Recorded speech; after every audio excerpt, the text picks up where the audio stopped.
Hi guys, welcome back to my channel. It's your girl Simply K, back with another video. Welcome back and welcome to the first episode of my wedding series. I am so excited because your girl's married now and I'm here to give you the tea on everything about wedding planning, saving them coins on a budget. Yes, budget. A wedding on a budget is key. This video is all about, so you're engaged, what's next, how to start this wedding planning process, and I'm going to give you my first 5 top tips on where to start in your journey, and then we will continue this series on. So yeah, don't forget to like, comment, and subscribe, and let's get into how to start this wedding planning.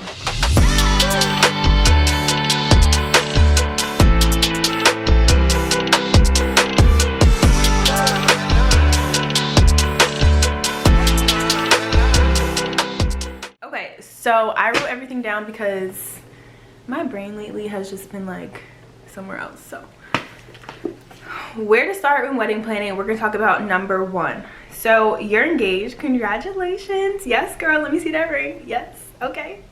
So you're engaged, you're in that whole high, like he just asked you, yes, now what? So first you want to figure out what kind of wedding do you want. So you don't need to know all the details, but some of the things you want to think about are, do you want a small wedding? Do you want a large wedding? With COVID, that's a little hard right now, but if you're planning for the future, that may not be an issue. But just figure out what number of people you're okay with or that you both want, or actually how much will you need, because we thought that we would be having a lot like less people, but we have big families. So definitely try to figure out how many people are first going to be family and friends, how many people that is, because sometimes you are way over the number you think. Then you want to figure out, where do you want to have your wedding. You might have some venues that you know of already, or you might not have any idea where to start, but you can know, do you want to have your wedding in a church? Do you want to have it outside, at the beach, in a venue? So just know a little bit of that at least, if you don't know exactly where yet. You want to think of your wedding colors. Again, this part is, that's not really that big of a deal in the beginning, but you do want to get an idea so you can start putting together ideas in your head to just prepare for the future. Because if you start early, you can take time to plan and get things as you go. But just having an idea of what wedding colors you want is a good idea. Most girls already know what kind of wedding colors they want, but you might change when you're talking with your fiance. So the last thing you want to figure out is, what time of the year do you want to have the wedding? Or what season do you want the wedding in? Some people are like, I do not want a winter wedding, I do not want a summer wedding, it's too hot. But one thing I am going to tell you is, depending on the season that you pick, there are like peak wedding times, which is usually, I feel like June is the peak wedding time, and then like September, October are peak wedding times. So that might mean the price is a little bit more. So we were gonna do multiple days. We had multiple months just putting it out there just to see what the pricing was, and we ended up doing our wedding in February on the 26th, and that was an off season, so we actually got a really good price for the day that we chose.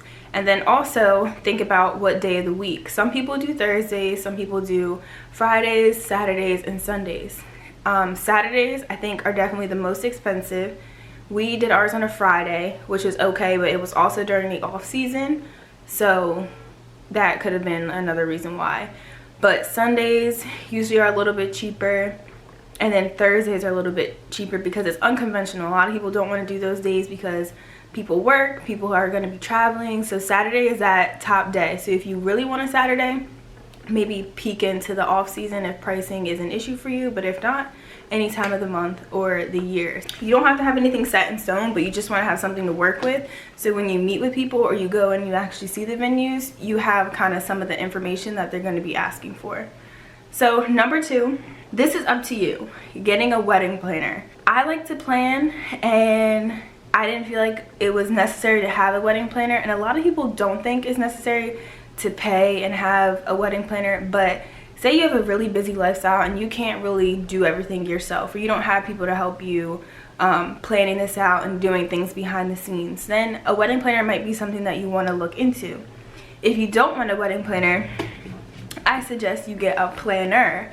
So I got this hefty planner, if you can see, if this Miss to Mrs. planner. It is hefty, you guys. Like, it is hefty. I will leave the link down below. Because of COVID, I didn't really get to use this as much as I would have liked because things just changed every second. But this wedding planner has a section for the calendar. So it gives you, I think it gave me 3 years. And it gives you like a calendar sheet. So you can put in important dates, fittings, cake tastings, bridal shower, all that kind of stuff in there. So yeah, this planner was really good. I wish that I got to use it. So I will leave the link down below in case you're interested. But there's many wedding planners out there. I think the Happy Planner has one, Recollections has one, Amazon has a whole bunch. So definitely get you a wedding planner because you will need to write some stuff down. Number 3 is download the apps like The Knot or Zola. I'm sure there's more, but we personally use Zola. I did have The Knot as well, but my husband liked Zola better, so we just use Zola. These kind of apps can help you with doing your invites, RSVPs. You can order them all throughout the site. Sometimes there's some discounts. We did get our save the dates from Zazzle. I think we used Zazzle for the save the dates. And then we made the invitations, and I'm glad that we did because our date stayed the same, but things changed. Like our venue changed and our time changed. So I'm glad that we did our own invites so we didn't have to go through the whole like hassle of having to remake invitations because things changed. So, but you can use their invitations as well, and they can all match. You can also do the seating chart on these websites, which I loved. We got to make the tables and print it out and give it to the lady who like ran our wedding. Yeah, so it was a lot easier to make the seating chart and then we made a big like canvas seating chart to display in front of the room for the cocktail hour and reception. So that was nice. Then you can also do your registry on there. That was really good. We did like a home fund because we just moved into our house a year ago. So we're honestly like we have everything that we need, and we just wanted to get money to help renovate and do some things that we have to do around the house. So we were able to set up a registry on the website, and people were able to send us money on there, and then it just goes into your bank account. So that was really, really nice to have to do that in case people didn't want to bring cash or forgot to bring cash. But some people cash apped us, some people still brought cards with money or checks in it, but it just gave people another opportunity to be able to give money in a different way. So I thought that was nice.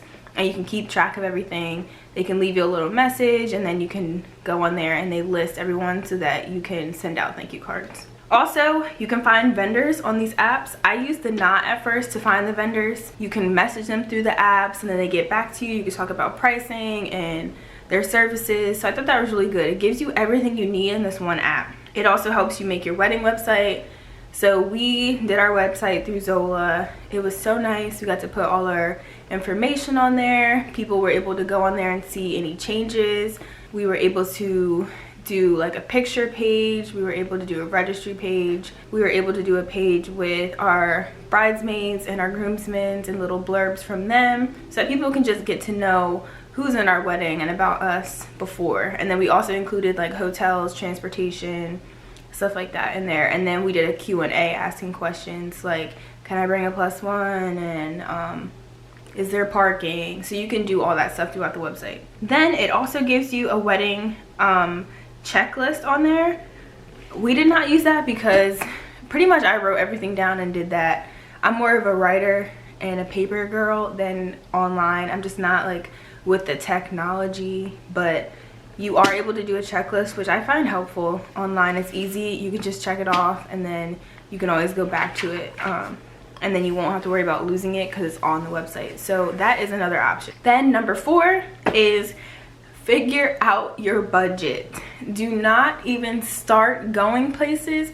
Do not start saying you want this, and that if you don't have a budget. If you don't have a budget, go do whatever you want. Like, bless your heart, you gonna have a bomb wedding, you don't have a budget. But I feel like you need to have a budget because things add up, things are expensive, and if you don't have a budget, you won't know your limits, and you won't know where to stop. So it's very easy when wedding planning to be like, I want this, I want that, I want like 200 people here, I want these tablecloths like this, I want the flowers like that. Like it is a lot, that you can go overboard with. Trust me.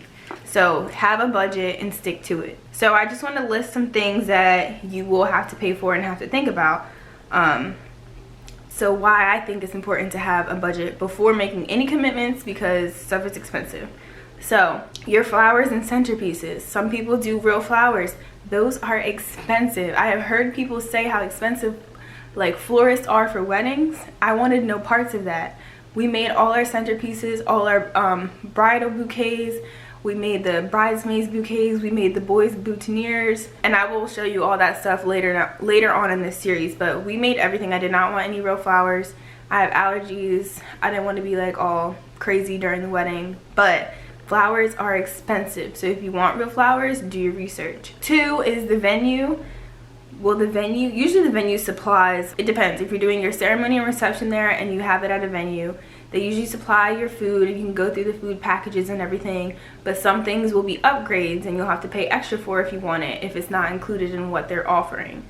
Open bar and alcohol, that's going to be additional cost. Basically, that's it. Some venues, trailing back, will do centerpieces for you, but not a lot. So we had to do our own centerpieces, but I do know of some venues that do the centerpieces for you or include it in their price. 3 is the photographer, videographer, and DJ. Those are the top 3 vendors that I would put money out for. We had a little issue with our first photographer and videographer and had to end up going in a different direction, which was very stressful, but everything worked out in the end. But that's a good chunk of money. It depends on how many hours you want, how many photographers you want, on the price, so do your research with that. But it is a little pricey, but it's important. Those are your pictures and your videos for the wedding. So they always have different packages. Some people are more digital, some people they want more video coverage. So it's just up to you. So you just do your research and talk with them to see what works best for you and your wedding.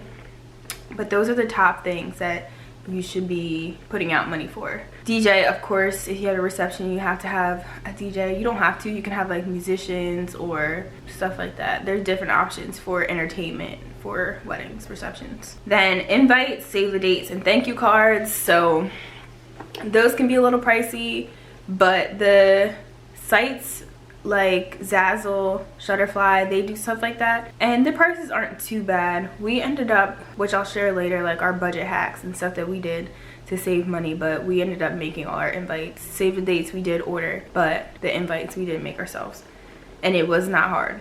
So then your dress is very important. I think I dropped about, I want to say like $1,800 to $2,000 on both my dresses.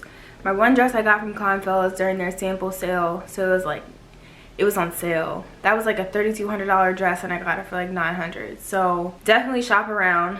And then my mom's dress, I just had to get altered, and we put like a skirt onto it and made it my own. So that cost a little bit just for the alterations and making the new stuff.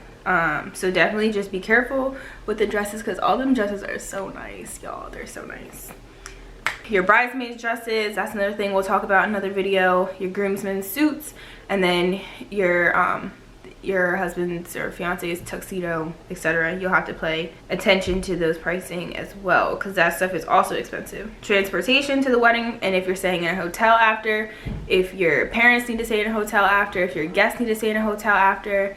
Wedding rings, you have to have your wedding ring. Obviously, the girl, you will have your engagement ring. You will need wedding bands, so you want to go out and look and see what you like and then what he likes. Guys seem to be a little bit more lenient with their ring. I know my husband was not picky with his ring, so that was a really easy process for us, and it wasn't too expensive, but making sure you know what you want and then pricing that as well.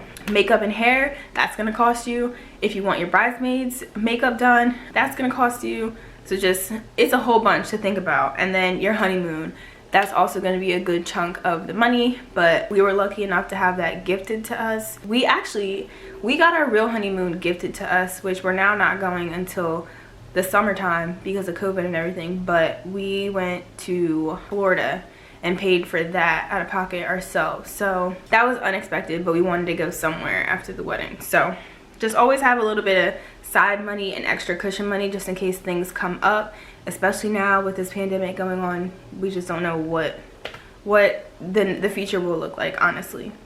So that is a lot. And then 5, we're gonna go into, it's a good place to now go start to see venues. So after you have figured all of this stuff out that I talked about, you can go see some venues. If you know venues that you already like, schedule an appointment. Some of them online have virtual tours, but I say getting in person is great because you can talk about costs and everything that they're offering and what they're willing to do for you in person. Then I would suggest going to bridal expos. I'm not sure how they are right now with COVID, but we went to about 3 bridal expos and they were at different venues, but a whole bunch of vendors were there, like people who did stationery stuff, people who were entertainment, like DJs, musicians, all those people were there, and it was great to just be in one spot and be able to get all that information, but also be able to see a venue and tour a venue.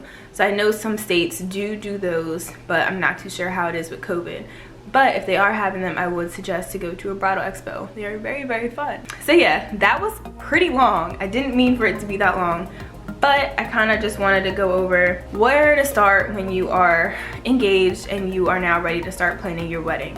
So if there are any parts of wedding planning that you want to know about, please leave that comment down below. This is going to be a separate playlist called Wedding Series, and there will be many more videos to come. I'm going to touch on many topics, how to save money, what I did personally for my wedding, and things I wish I knew and things I learned. So if you have any questions or anything, like I said, leave that down below. But until then, I will see you guys in my next video. Thank you for watching. Don't forget to like, comment, and subscribe. And yeah, bye guys.